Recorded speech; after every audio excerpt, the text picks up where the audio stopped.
Early morning as usual, the boat ride to Nabiyotum felt like it took forever. The ride took 1 hour 40 minutes and we were using a boat with twin engines. The water was very choppy too, which contributed to the long time. From the boat, you get to see the hills around and how rocky the terrain is. We finally reached Nabiyotum and were ready to hike the hill. Nabiyotum crater stands at only 384 meters high, and it is very easy to dismiss the climb thinking it's going to be very easy. The hill has an incline of about 50 degrees, making it very steep when going up. Climbing the hill also happened to be extremely physically challenging. I am still debating if it was tougher than the first 2 kilometers of Mount Elgon. When you start climbing, the thought that the hill is not high wears down very fast. The route is very rocky and some rocks are loose, and our guide John kept reminding us to be on the watch out. We kept stopping to catch our breath maybe every 10 minutes. Climbing to the top took close to an hour, and I think the heat was 40 degrees Celsius. While climbing the hill, the reward was sitting and turning back to look at the spectacular views of Lake Turkana and the lava fields that stretched for kilometers. The hills around looked black because of all the volcanic ash. We kept on climbing the hill and I was sweating like fish. John on the other hand was having a field day climbing the mountain like it was nothing. He has done it hundreds of times and he is used to it. After the treacherous climb, we managed to reach the top. We had all run out of water, and that is a quick side note if you ever go to climb. You need at least 2 liters of water because the scorching sun will make you feel dehydrated very quickly. The views from the top were nothing short of glorious. I have seen hundreds of pictures of the crater taken from helicopters and drones, but never from close range. And I have to say, you need to climb the top and see it for yourself.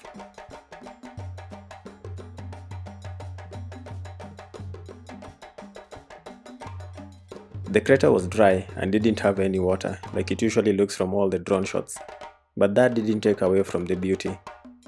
We walked around the crater to get an even closer look of the lava fields before starting the climb down. The climb down was equally challenging because the rocks were slippery and I reckon if someone falls from the place, they could end up with scars. I was extremely tired by the time I got down and just had to rest under an acacia tree to catch my breath before proceeding to walk back to the boat. Again, I highly recommend climbing up the hill. It is quite an adventure with very good spectacles. We reached the boat very exhausted and the next stop was the Southern Island. Southern Island is also classified as a UNESCO heritage site. The island is not habited, but it has nature trails and a camping ground, and I was told it has so many snakes. The ride took about 40 minutes to reach the island and we were able to rest on the beach for a while. Still tired from climbing Nabiyotum, nobody was interested in doing any more climbs on the island, and so we left the island and headed back to Loyangalani. Our guide John took us to one rock arts location to view rock arts dating back to early Neolithic times. We then drove to the Desert Museum, which preserves and showcases history of the local tribes and traditions, and that brought the day to an end. We went back to Loyangalani and slept at Oasis Resort, and the next day we were to continue going further north to Sibiloi and Kobi Fora.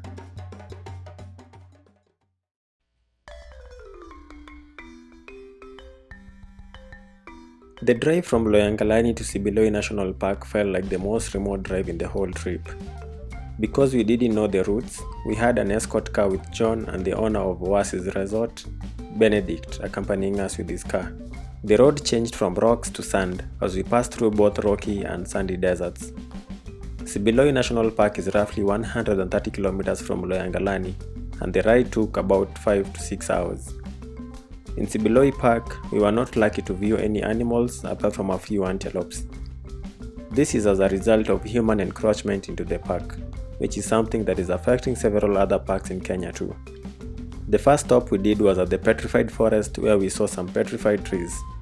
These are trees that are millions of years old and have been fossilized. We then proceeded to Kobi Fora, which was another 50 kilometers from the main Sibiloi gate. The drive there took us another 4 hours, which made this day technically a full day of driving. In Kobi Fora, we walked to the edge of the peninsula and watched an amazing sunset over Lake Turkana. Later at night, I had promised everyone I was going to make ugali for supper, so here is just a silly video of me making ugali. Welcome to Nash Kitchen, Nash Temporary Kitchen. We've light up a fire. This is a traditional way of lighting up a fire, especially if you want to cook so many things. It's more economical, put some firewood. Then we have the sufuria and some water inside. So to make ugali, that's the first step. While you do other things like cutting cabbages, which is being cut on this side. Yeah. The guy's name is John. He's busy cutting the cabbages, although he's complaining that that knife is very small. So it's a lot of work. And he's also complaining that the flour that we have is very small also. You know, this is a 1 kg flour, and for 3 men to eat ugali, they need like 2 kgs. So we are 5, which means most of us will sleep hungry, but anyway. So the steps for making ugali: once the water has boiled, we'll add the flour slowly while we spin using this. We call it a muiko. Although this muiko is very old and crooked, but yeah, it will serve the purpose. So we use the muiko to stir the flour until it thickens and becomes like solid. Then we turn it to another plate and ugali is ready. So it takes only like 5-10 minutes at most, so that it can cook well. So yes, see you in a bit when we start cooking. Come to part 2. We got a better muiko for circling the thing, and now it's time to make the actual ugali. So the water is already boiling, so we just need to add some flour. This water looks like it's a lot. I think some of us are going to sleep hungry. If this, a quick disclaimer, I am not a professional cook. If this backfires, it's not on me. It's lumpy. Yeah, it's lumpy. Yeah, I think we're going to use up all this flour. Yeah, so it's starting to thicken. So we need to keep doing this so that the flour can turn all sides.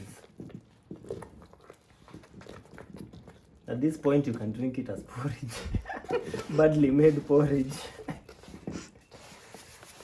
No, the flour will be enough. Okay.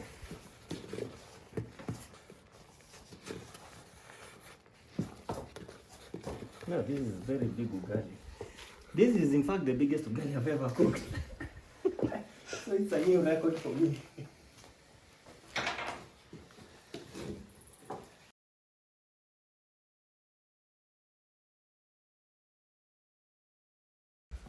Is this looking good or bad? Yeah?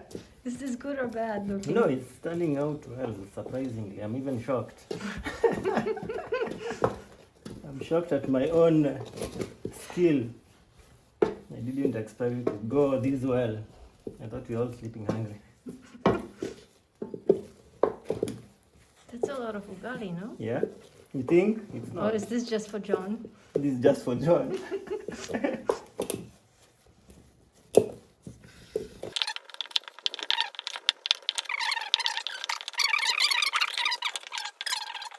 Let's start shaping it.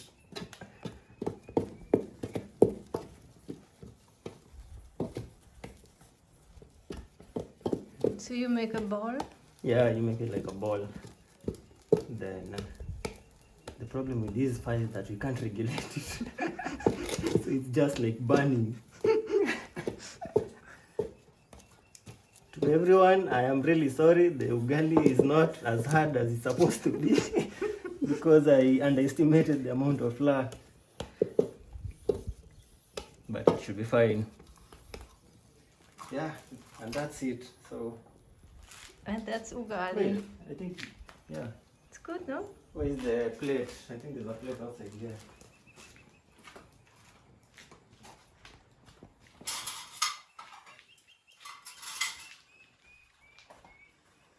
And I'm even sweating from all this heat. don't burn yourself. Okay, time to turn it. With cabbage. And here we have it. Yeah, there's the plate Ugali a la prehistoric style. in a prehistoric site, the cradle of mankind. Do you think they made ugali back then?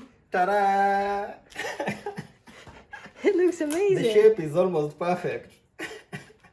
I'm really proud of this. I think this is the best ugali I've ever made. If it's sweet or bitter, I honestly don't care. I just care about the shape. So yeah, now I this is a think fun it- thing people do. When we were kids, you will let this dry out, then it will like come off. Then Lift you it eat up. it.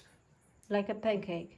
Exactly like a pancake. It's sweet. It has its own kind of taste. So yeah, you cook ugali first, then everything else follows. So I think we need to wash these to make the cabbages. And cabbages is just normal, so nothing fancy. Yes, and that has been it for the ugali video.